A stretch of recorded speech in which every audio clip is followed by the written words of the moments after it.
Akasbani Imphal Nayani Devi na Pawajari Ahanbada Maru Oba Paw Manipur Stop Diarrhea Campaign Lisingani Kunbari Ngasi Haudokre Kakching Jilagi Ahanba Community FM Radio Ngasi Jila Sigi Chumnang Lekai Degi Broadcast Toba Hokre Bharat ki retail digital payment asi income jali singani kuntra phawbada saruk ani hengatuna $1 trillion taret europe yai hairi amasung Sri KP Sharma Oli Nepal ge anuba Pradhan Mantri oina ngasi wa sak laukhre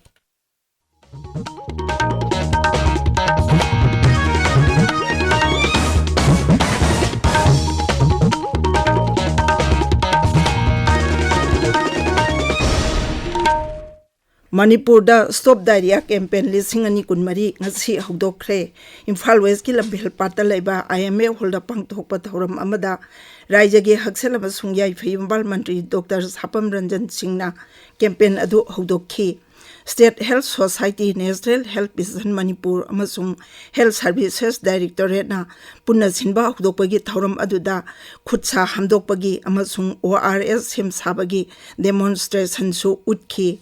Haudokpagi Thoram Aduda, Manipur Sarkargi Special Secretary, Health Amasung Family Welfare A. Hungyo Warsang, Raijagi Education SK Director L. Nandakumar Singh, Social Welfare Director Ngangom Uttam, Health Services ki Director Dr. O. Sananbi Devi, Amasung, State Health Mission ki Director Dr. N. Dinesh Singh Sarukyaki.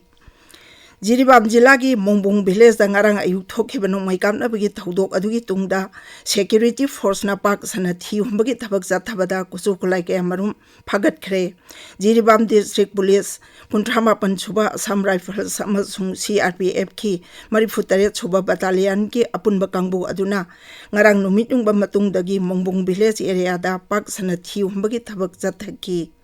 Aikoigi Jiribam Paumina Police ki Pau Palatuna Hai Kuki Lalawa Singno Dok Lamba Wayrangwani Haina Jingnaba Pagalaba Polam Sing Adugi Manungda MI Carbine Manba Rifle Ama Magazine Ani Nongmai Maru Chauhumni Puni Toy Amasung Bulletproof Jacket Ama Amadi Kapthok Kraba Nongmai Maru Tokning Kaya Marum Yauri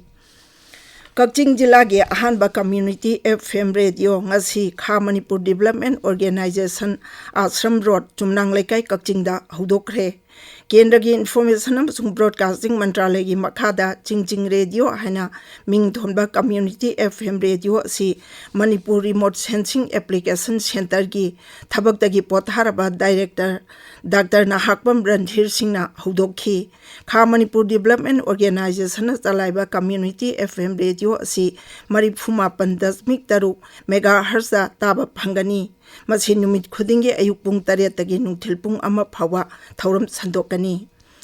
Grihamantri Amit Shah na Sabapati oiduna New Delhi da pangthokiba awangwata ki mipam amana Vibrant Villages program thabak tong onthokliba adu amuk ana yengsinkhre mipam aduda Sri Sahna Hai leibak asigi ngamkai lamda leiba khungang sing hiram khuding makta chawkhat hananaba sarkar gi achetpa phirep lei Mahakna Hai ngamkai lamda leiba khungang singdagi miyam mayum honglakpa thingnaba mafam dugi miyoi singda thabak ki khudong chaba piba amasung lambi thong phagat anbagi tangai phataba lei Grihamantri na Hai manak nakpada leba khungang singi miyamda lanmi amasung Central Armed Police Force singi Healthcare Center singi kanaba phangangadabani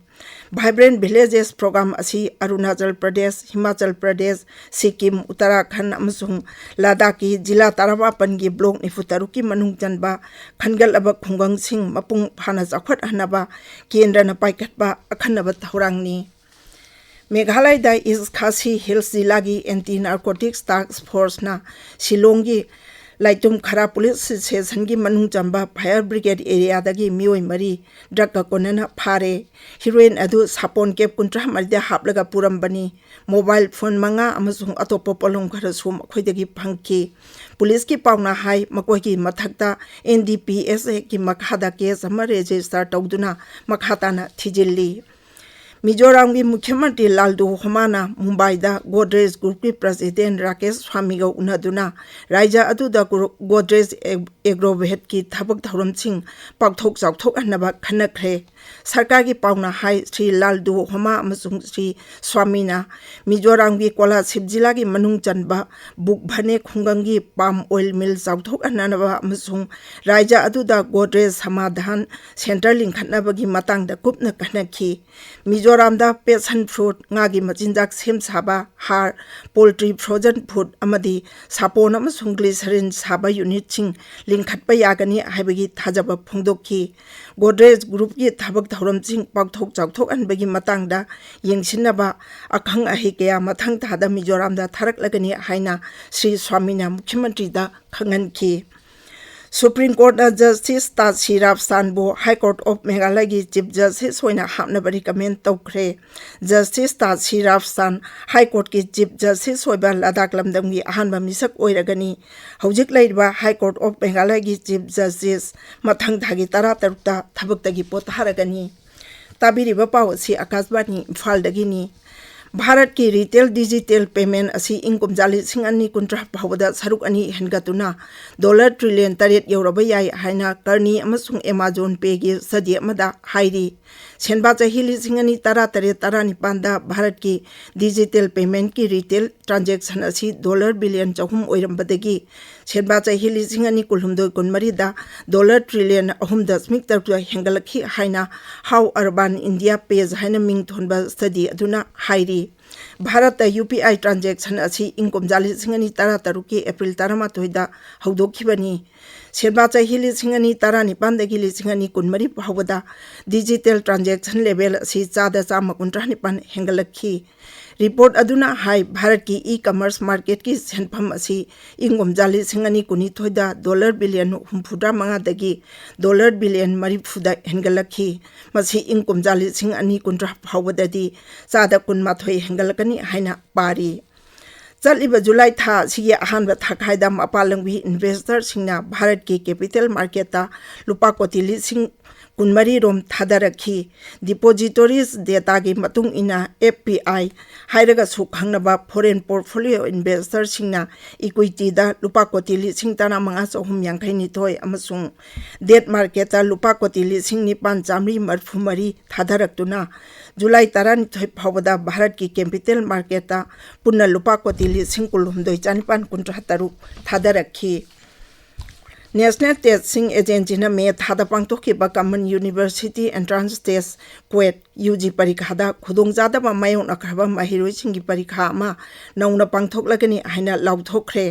परीक्षा से जुलाई 19 CBT हाइबदी computer based test ओइना पांगथोकनी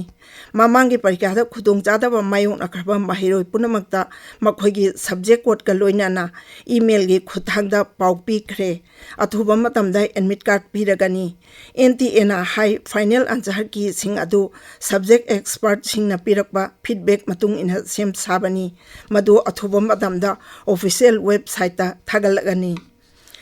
Shri KP Sharma Oli Nepal के अनोबा प्रधानमंत्री ओनंगसी वासक लौखरे वासक लौबगी थौरम काठमांडूदा लेबा राष्ट्रपति भवन की शीतल निवास पांगथोखरी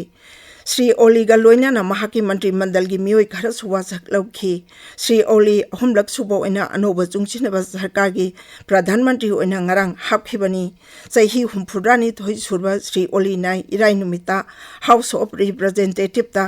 थाजबगी vote लौनबदा माइथिख्रबा पुष्प कमल दाहल प्रचंडगी महुत सिल्ले भगवान जगन्नाथ मयाम्बा भगवान बलभद्र अमसुंग मचनुपी देवी सुभद्रा की मालेम सिंथुना ममिंग चलबा बहुदा जात्रा कांग हलकबगी कुमाइंग असी ओडिशा की सेंगलबा शहर पुरी दा पांगथोकनबा सेम साबा लोइरे अरोइबदा मरुइबा पाव अमो अन्ना मणिपुर दा स्टॉप डायरिया कैंपेन 2023 ngasi हौदोखरे कक्चिंग जिला की अहानबा कम्युनिटी FM रेडियो ngasi जिला सिगी चुमनांग लेकाइदगी ब्रॉडकास्ट तौबा हौखरे भारत की रिटेल डिजिटल पेमेंट असी इंकुम जाली सिंग अनि कुंट्रा फावदा सरुक अनि हेनगतुना $1 ट्रिलियन तरेट यौरबा याई हाइरी अमसुंग श्री KP शर्मा ओली नेपाल के अनोबा प्रधानमंत्री ओइना ngasi वासक लौखरे पाउलोइजरे।